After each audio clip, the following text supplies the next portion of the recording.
Hi guys, welcome back. അപ്പോൾ ഇന്ന് വന്നിട്ടുള്ളത് നമ്മൾ പാലക്കാടേക്കൊരു യാത്ര പോവാണ്. മെയ്യിലായിരുന്നു പോയത്. മെയ് അവസാനം 24-നാണ് ഞാനിവിടുന്ന് രാവിലെ KSRTC ബസ് കയറി പാലക്കാട് ഇറങ്ങി. പാലക്കാടിൽ നിന്ന് നെന്മാറ ബസ് കയറി നെന്മാറയിൽ ഇറങ്ങി അവിടെ നിന്ന് ഞങ്ങളുടെ ഫിജിക്കാട്ടിൻ്റെ ഒരു പ്രോഗ്രാമിന് വേണ്ടി പോയതായിരുന്നു, 2 ഡേ ക്യാമ്പ്. അവിടുന്ന് ഞങ്ങളുടെ വണ്ടി വന്നു. ജസ്റ്റ് വണ്ടിയിൽ എനിക്ക് കോഴിക്കോട് നിന്ന് പോകാമെന്ന് ജസ്റ്റ് ഒരു വാശി, ഒറ്റയ്ക്ക് പോകണം എന്നുള്ളത്. അങ്ങനെ പോയി.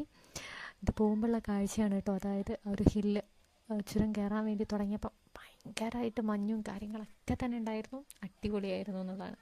ആ ഒരു പോകുമ്പോൾ തന്നെ നമുക്കൊരിക്കലും വയനാടിനെയും എന്താ പറയുക, കടത്തി വെട്ടി എന്ന് പറയുന്ന ഒരു രീതിയിലുള്ള കാഴ്ചകളായിരുന്നു നമ്മൾ കണ്ടത്.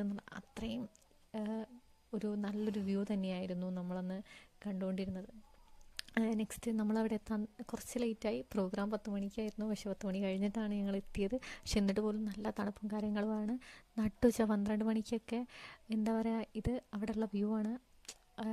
12 മണിക്കൊക്കെ ഒരു ചെറിയ കാറ്റടിക്കുമ്പോഴേക്കും നമ്മൾ തണുത്ത് വിറയ്ക്കുന്ന ആ ഒരു രീതിയിലുള്ള കാറ്റുകളായിരുന്നു അവിടുന്ന്. നമുക്ക് ശരിക്കും ഉച്ച 12 മണി എന്ന് പറഞ്ഞാൽ നല്ല വെയിലാണല്ലേ, പക്ഷേ ഇവിടെ നല്ല മഞ്ഞ് പോകുന്ന കാണാം. നമ്മൾ നിന്ന് കഴിഞ്ഞാൽ ഈ ഫോഗും മിസ്റ്റൊക്കെ കൂടെ നമ്മുടെ മേത്തൂടെ പോകുന്ന പോലൊരു ഫീലെന്നല്ല, നമുക്ക് കണ്ണുകൊണ്ട് കാണാം. അത്രയും അടിപൊളി ഒരു ആംബിയൻസ്, ഒരു അറ്റ്മോസ്ഫിയറാണെന്ന് പറയാം.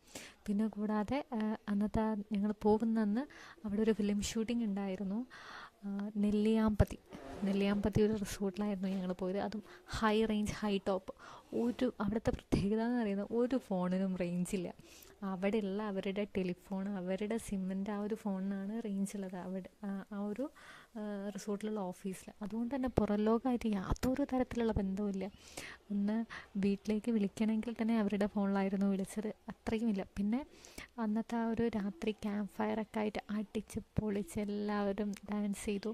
അതിനുശേഷം പിറ്റേ ദിവസം മോർണിംഗ് നേരത്തെ എണീച്ചു, ജസ്റ്റ് ഒന്ന് കാഴ്ചകൾ കാണാൻ വേണ്ടി പോയി. കാരണം ഞങ്ങൾക്ക് കാഴ്ചകൾ കാണാൻ അത്ര സമയം ഉണ്ടായിരുന്നില്ല. റീസൺ എന്ന് പറയുന്നത്, നമുക്കവിടെ പോയ ആ ടൈമിൽ തന്നെ മീറ്റിംഗ് സ്റ്റാർട്ട് ചെയ്തു. പിന്നെ ഒരുപാട് കാര്യങ്ങളും മീറ്റിങ്ങുകളും ഫിജിക്കാട്ടിനെ കുറിച്ച് ഒരുപാട് നമുക്ക് അറിവുകളും കിട്ടി. അതിൻ്റെ കൂടെ ഒരുപാട് ഗെയിംസിലൂടെ നമുക്ക് ഫിജിക്കാട്ടിനെ കുറിച്ച് കൂടുതൽ അറിയാനും മനസ്സിലാക്കാനും വേണ്ടി സാധിച്ചു. ഒരുപാട് ലീഡേഴ്സ് അവരുടെ എക്സ്പീരിയൻസിലൂടെ ഇനി എന്ത് മുന്നോട്ട് എന്നുള്ള കാര്യങ്ങൾ നമുക്ക് പറഞ്ഞു തന്നു. അതൊരു 7 വരെ നമുക്ക് ആ ഒരു മീറ്റിംഗ് ഉണ്ടായിരുന്നു. പിന്നെ ഫുഡ് കഴിച്ച് റൂമിലേക്ക് പോയി കിടന്നുറങ്ങി. പിറ്റേ ദിവസം മോർണിംഗ് തന്നെ എണീച്ചു കുറച്ച് കാഴ്ചകൾ കണ്ടു. ഇതേപോലെ മീറ്റിംഗ് ആയിരുന്നു. അവിടുന്ന് ഈവനിങ് തിരിച്ച് വരികയാണ് ചെയ്തത്. അപ്പോൾ അതുവരെയുള്ള വരുമ്പം ജസ്റ്റ് ഒന്ന് ബ്ലോക്കായി, നല്ല ബ്ലോക്കായിരുന്നു. വരുമ്പോൾ ഞാൻ ഇവരുടെ കൂടെ വണ്ടിയിൽ തന്നെയായിരുന്നു വന്നിട്ടുണ്ടായത്. ഫുള്ള് ബ്ലോക്കായിരുന്നു. 2 ആന ചുരത്തിലിറങ്ങിയിട്ട് ഫുള്ള് ബ്ലോക്കായി എന്നുള്ളതാണ്. അതുകൊണ്ട് തന്നെ ഒരു 2-2.5 മണിക്കൂർ അവിടെ ലേറ്റായി. പിന്നെ നേരെ ഞങ്ങൾ വണ്ടിയിൽ പാട്ടും അതുപോലെ ഒരുപാട് കളികളൊക്കെ ആയിട്ട് തിരിച്ച് നാട്ടിലെത്തി എന്നുള്ളതാണ്. അങ്ങനെ ഒരു 12 മണി കഴിഞ്ഞപ്പം വീട്ടിലെത്തിയിട്ടുണ്ട്.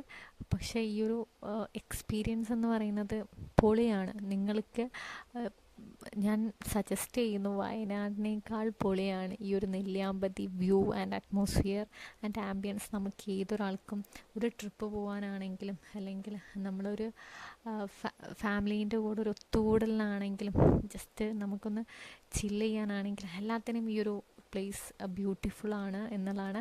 അപ്പോൾ എന്തായാലും ജസ്റ്റ് ഒന്ന് പോയി നോക്കുക. നിങ്ങളുടെ എക്സ്പീരിയൻസ് എങ്ങനെയായിട്ടുണ്ട് എന്നുള്ളത് ജസ്റ്റ് ഒന്ന് കമൻറ്റ് ചെയ്യുക.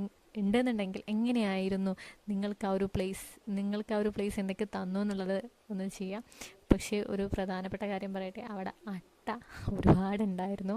നമുക്ക് ചെരുപ്പിടാതെ പുറത്തിറങ്ങാൻ വേണ്ടി പറ്റില്ല. നല്ല മഴയും നല്ല തണുപ്പും ഉണ്ടായിരുന്നു. അപ്പോൾ എന്തായാലും ഈ ഒരു വീഡിയോ കണ്ട് എന്നെ സപ്പോർട്ട് ചെയ്താൽ നിങ്ങൾക്ക് ഓരോരുത്തർക്കും താങ്ക് യു പറയുകയാണ്. അപ്പോൾ സബ്സ്ക്രൈബ് ചെയ്യാത്തവർ സബ്സ്ക്രൈബ് ചെയ്യുക, ലൈക്ക് ചെയ്യുക. Thank you.